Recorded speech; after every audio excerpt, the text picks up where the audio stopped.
Welcome to the What I Wish I Knew After Pregnancy Loss podcast.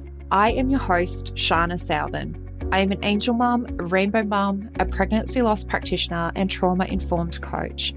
I created the Institute of Healing Through Pregnancy Loss out of my own experience with loss in the hopes to provide understanding and healing, educating people on pregnancy loss, and creating more women or men in trained support roles.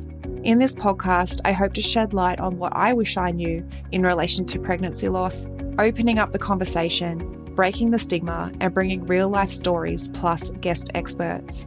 Thank you for being here with me today, and let's dive into today's episode. Hello, beautiful souls. Today's episode is part 2 of a 2-part podcast episode. So if you haven't already, I encourage you to go back and listen to part 1. And I hope that you find value in part 2 of this interview as well. Now let's dive in. Absolutely. So I had this other experience where one of my friend's father has passed away. And at that time, I had not experienced loss in my life. And I didn't know what to say. And we were taking her to the airport because she had to go to India.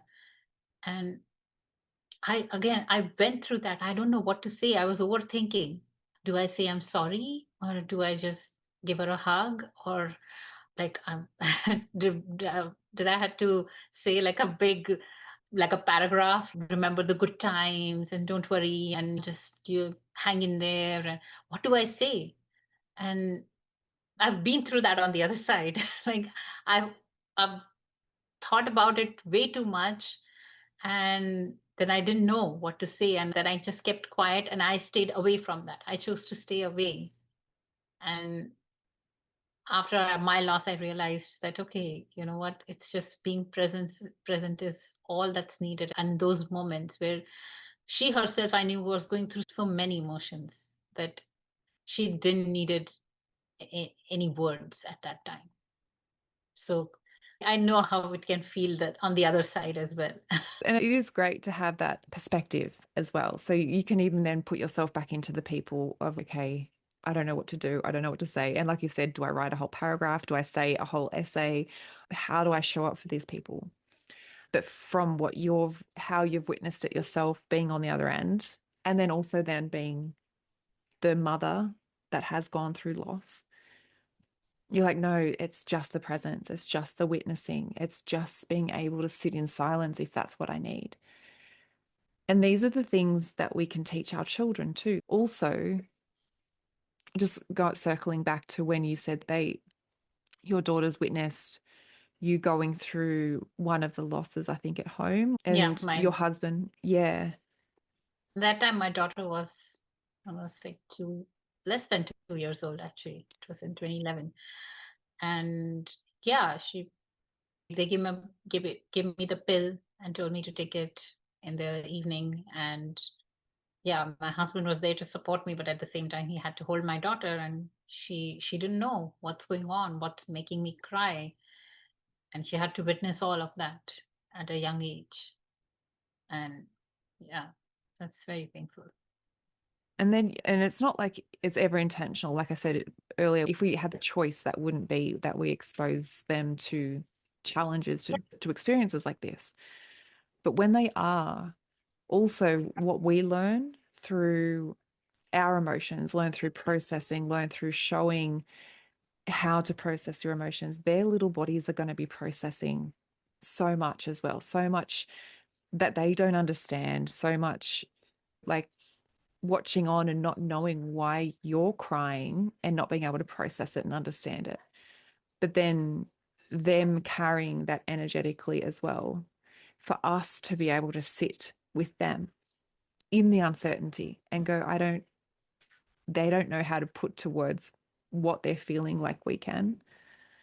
Well, for the most part, what we can. Sometimes we can't put words to it either, but to be able to allow our children space as well, to be able to process what's happening for them, to sit with them without trying to fix them, just become curious with them and asking them what's happening, what's coming up. If they can even just put something to what's going on, will help them not so much straight away, but it will help them start to understand what's happening and what they can do also to help themselves. Absolutely. When I shared, my daughter was 7.5 when my twins passed away. So when she turned 10 is I actually opened up with her. I explained her exactly what happened, and it happened on your birthday. Until then, I had not disclosed that to her, that it actually happened on her 7th birthday, because I didn't know how she'll take it. But then when I explained it to her, I was like, this is what happened end to end. There was nothing you could do. And if you have any questions, just come up to me and ask me. And I'm here to answer every detail for you. I don't want you to cook something in your head and then blame yourself for that. Would be the worst thing. And recently, my middle daughter also came to know about this, because she was only 3.5 at that time, back in 2017. She got to know, and then again, I sat down with her. I explained everything. I even showed her the pictures of babies, and I explained, this is what happened. Yeah, you had twin brothers and they didn't make it, and we tried our best. And she had quite a few questions for the next couple of days. And I kept on answering them, even here and then now. Even now she has a few questions, and then I'm like, okay, I will answer every question that you have. I think explaining them was necessary, and there'll be a time where, of course, my son is only 6 years old right now, but yeah, I'll sit down and explain it to him as well. But sharing that is only going to help them process and not overthink way too much. What did I do? I don't want them to feel blamed in any way. And that's how life is. I also want to be a little more practical as well. This is what it is. The emotional part will always stay there, but this is what happened. We tried our best, but they didn't make it.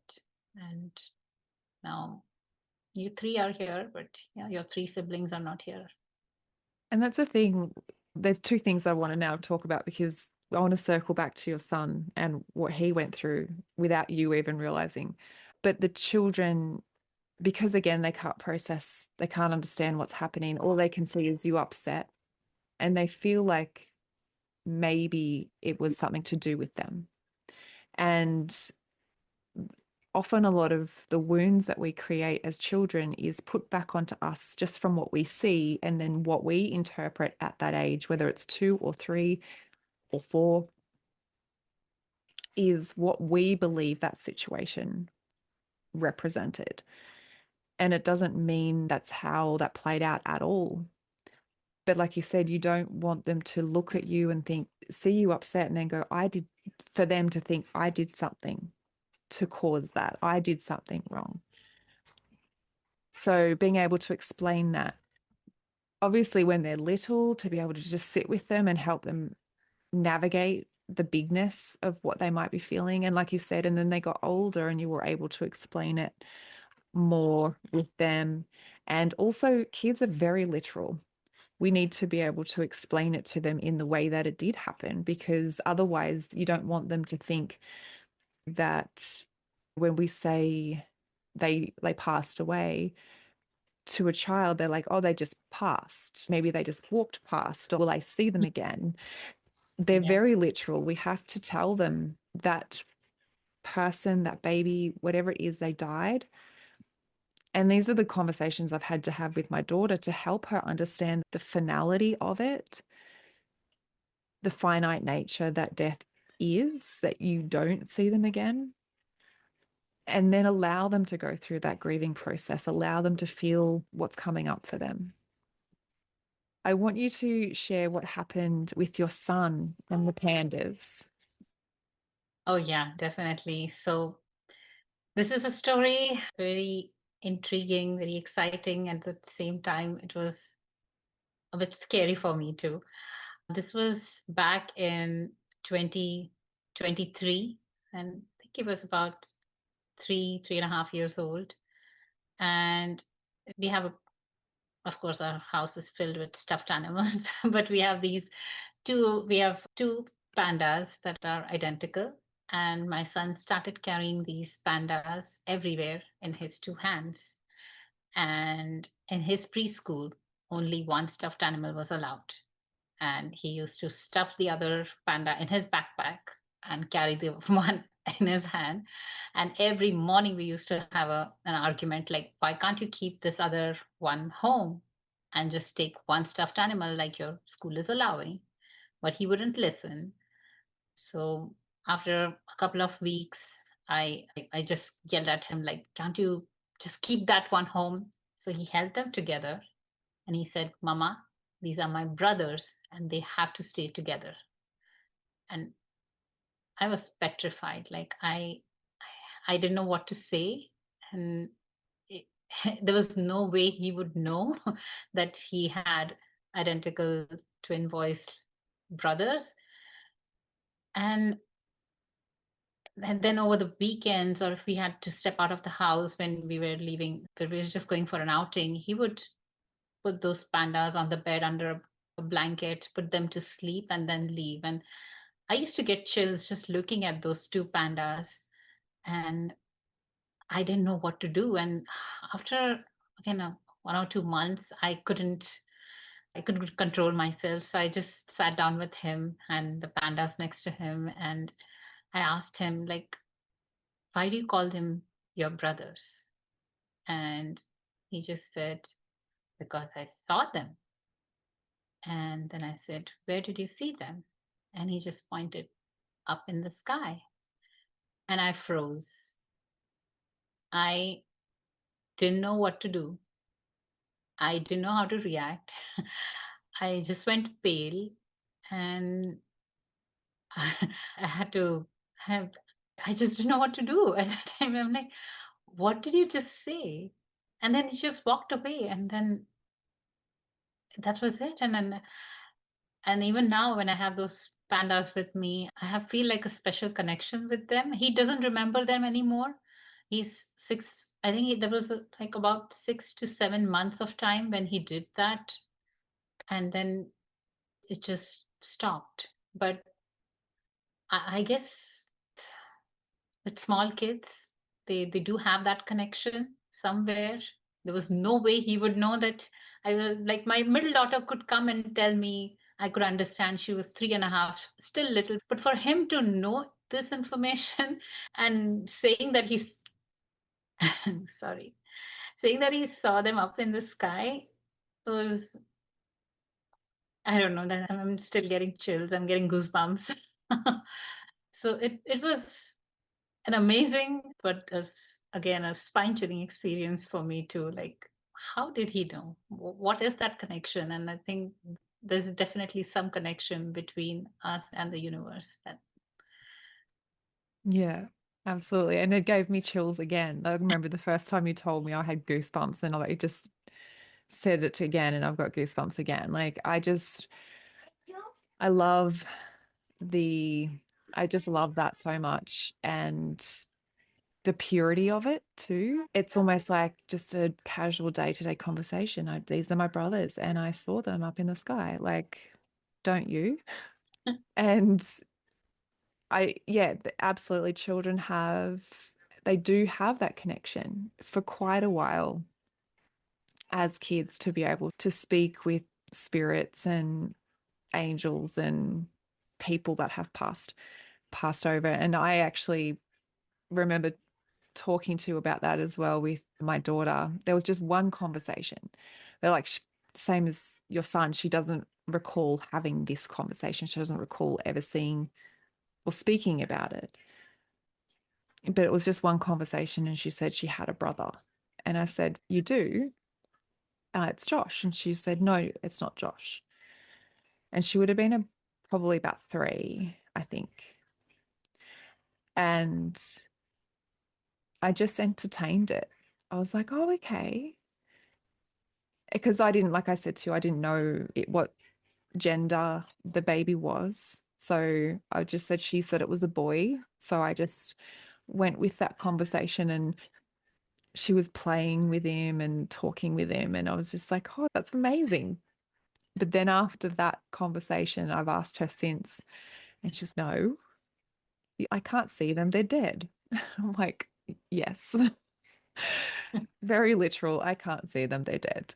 So But there that, is somewhere around that age, 3, because even my son was 3 at yeah, that time. Probably there is some magic happening there at that age. And I recall this movie. I don't know if you've seen this, Baby Geniuses. If you've watched this, no. it's a wonderful movie about babies talking to each other, and then they cross over and then they just act like babies. So it reminds me something similar to that, where they're talking and maybe they have their own little universe where we don't know what's really happening. 1 in 4 pregnancies will result in miscarriage. 1 in 8 women will experience infertility. 1 in 100 women will experience recurrent miscarriage. And 1 in 160 births end in stillbirth. Have you been wanting to make a difference in the lives of women or men who have experienced pregnancy loss because you can see so many suffering in silence, but you just don't know how?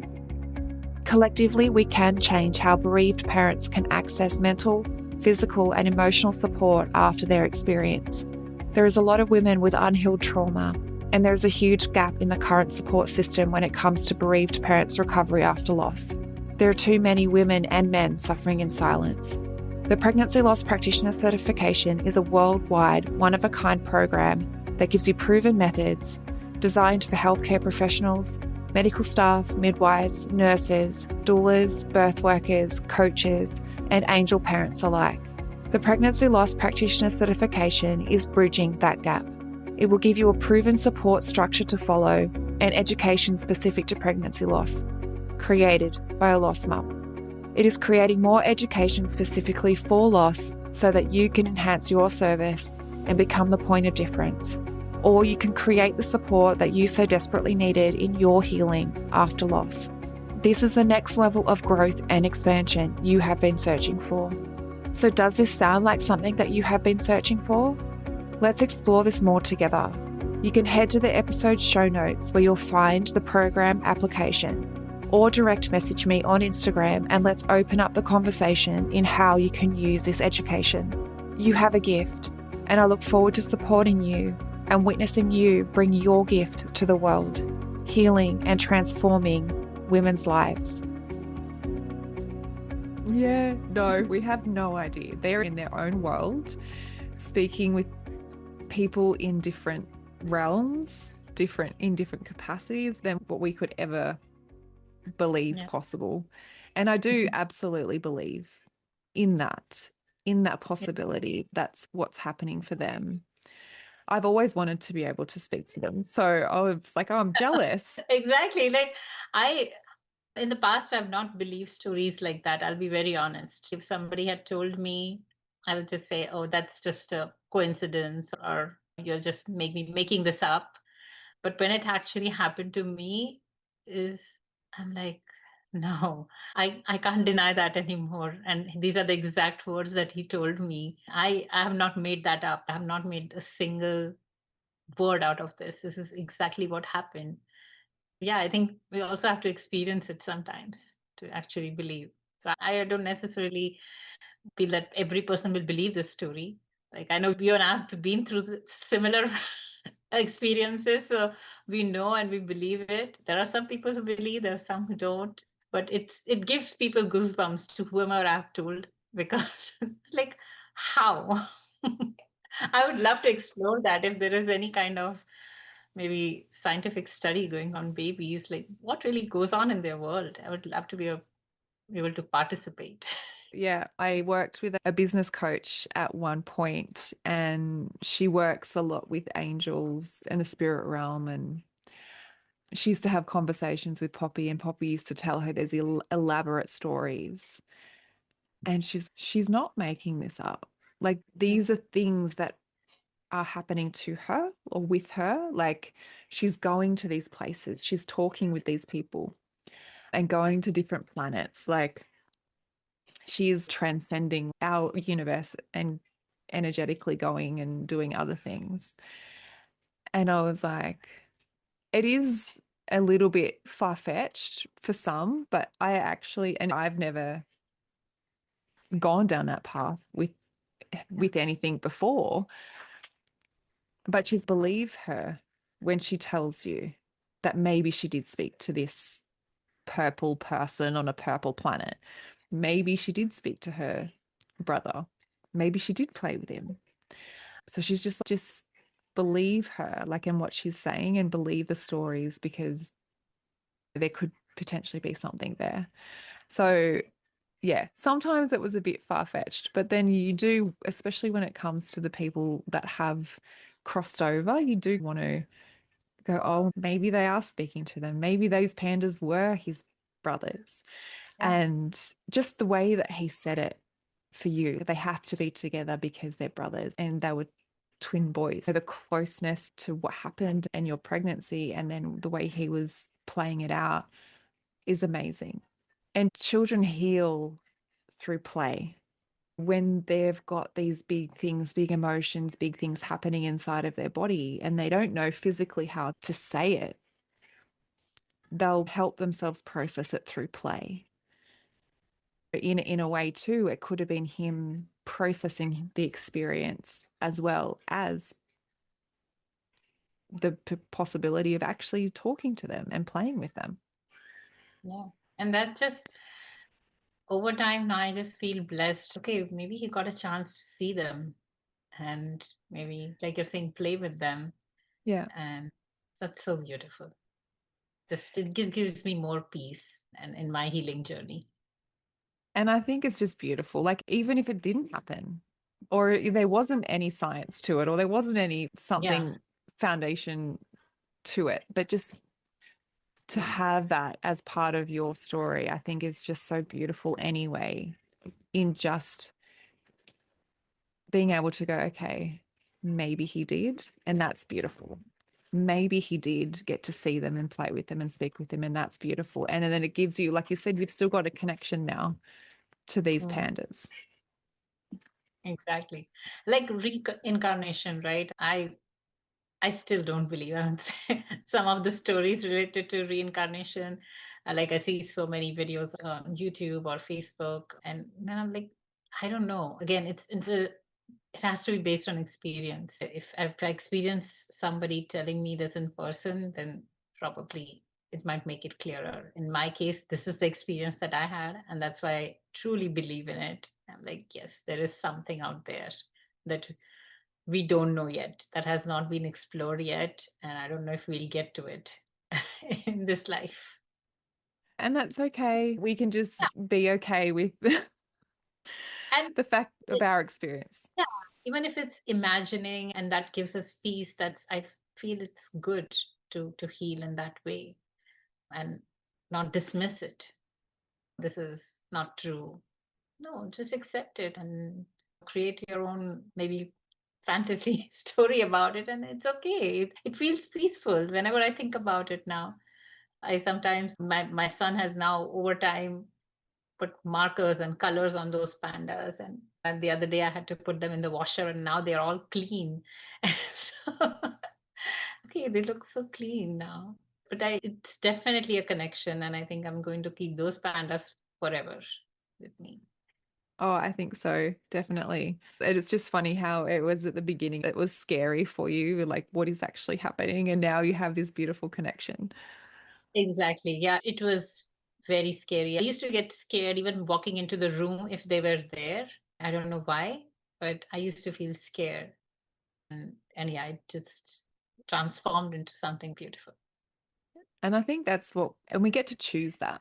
I think that's also the beauty in what, as heartbreaking as our experience is, we also can choose how we move forward and the beauty that can be in our stories as well, because it's not all heartbreak. There were moments of beauty, there were moments of possibility, there were moments of hope, and we can choose to see those moments. We can choose to explore them and to hold them just as close. Exactly. There could be one scenario where somebody could have told me that, just if your son is saying this, take those pandas away and remove them from your house, trash them. That could be the other extreme. And But like you're saying, you can choose. You get to choose how you deal with those. If I would have trashed those pandas at that time, I would have maybe in a very different position today. Like, why did I do this? And that why would have killed me from inside. But yeah, I think making the right choices only help. And that's why I think speaking more about it, normalizing it, I think it's going to help other grieving mothers and other women who are going through this today. It's okay if Mm. certain things happen. Yeah. And I've absolutely loved speaking about everything that we have today. Again, the time just goes so, Oh yeah. but I think we've covered most of what we wanted, what we wanted to come back on and talk about. Really wanted to, again, just go through the whole parenting or pregnancy and parenting after loss. It just brings a whole new element of, it just rehashes the fears, the anxieties, the stresses, everything that we originally had through the loss. It just resurfaces and reappears, and we think, oh my gosh, I thought I'd processed that and dealt with that, and now here it is again. It's a constant healing process, and Yeah. it's constantly showing you areas that need to be healed. And it's not that you've done anything wrong in the past. It's not that you've done anything you've healed wrong. You haven't. It's just offering you now another layer of that healing. Yeah, absolutely. It's taking care of your children that are alive at the same time, handling all those different kind of emotions about the babies that you've lost. You're constantly balancing that, and you don't choose to forget them. You want to move forward with them. So I'm moving forward with all my 6 babies, my 6 children, and now I know I have reached a point where I'm able to balance it well and take my time grieving about the babies when I need to, at the same time not ignore children.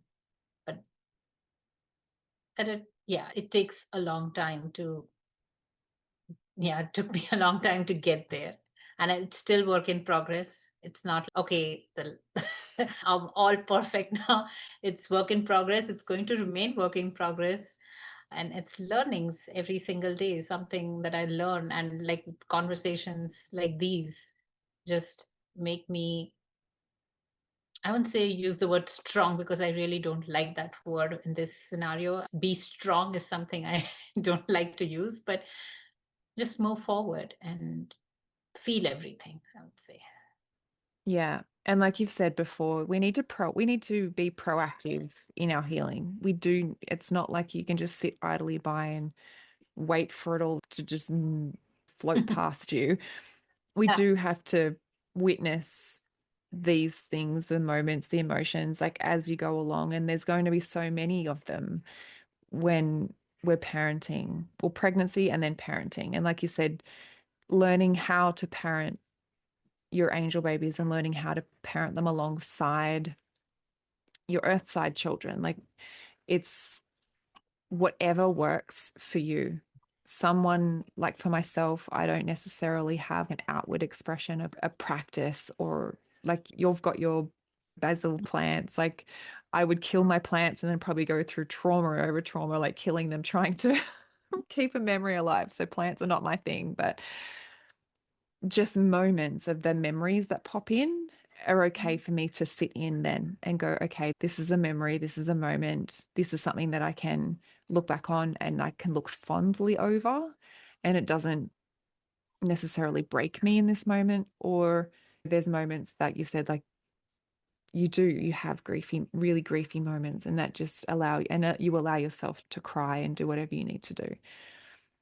But it's just finding what works when, like you said, it's a balancing act of learning how to be present in both elements of your life. Absolutely. Like a few days back on October 15th, there was a candlelight TV event. It was the Pregnancy and Infant Loss Awareness Day, where there was a Wave of Light event. So here in Washington, D.C., I went, and it was an amazing experience. Us all, parents and who have lost babies, we were all together. We the host of the event read each baby's names, and we took a walk around the reflection pool in Washington D.C. near the Lincoln Memorial and Washington Monument. It just felt so meaningful, and lit a candle for our babies. So that's the connection, and that felt so beautiful. That aura and that atmosphere was so beautiful to just light those candles for my babies. And I brought some butterflies for my baby, for my children back home, and I showed them and they gave me some stuffed animals too. So it just felt so meaningful to keep them with me. And I think those are the moments that make me keep them with me and move forward with them. It is beautiful, these things that we can choose to do for ourselves. And it's not to say, like I said, there's no right or wrong way to do it. It's just whatever feels right for you. And it doesn't have to be elaborate. It doesn't have to be the grand things.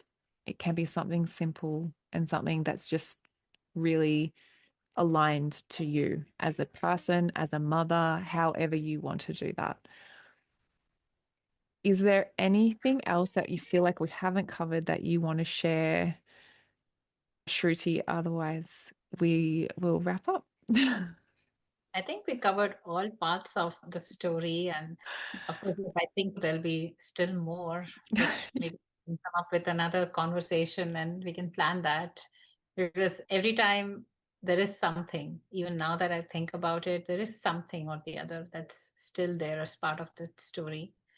And yeah, I think we'll continue the conversation. But it was a beautiful conversation today.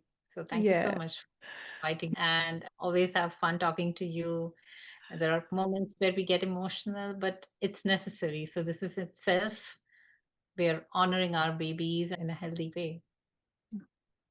Yeah, it's special spaces like this. We get to really step back into our stories, not in a bad way, but just remembering them and honoring them and what essentially has unfolded in your life since, what you've grown through, what you've experienced, what you want other people to know.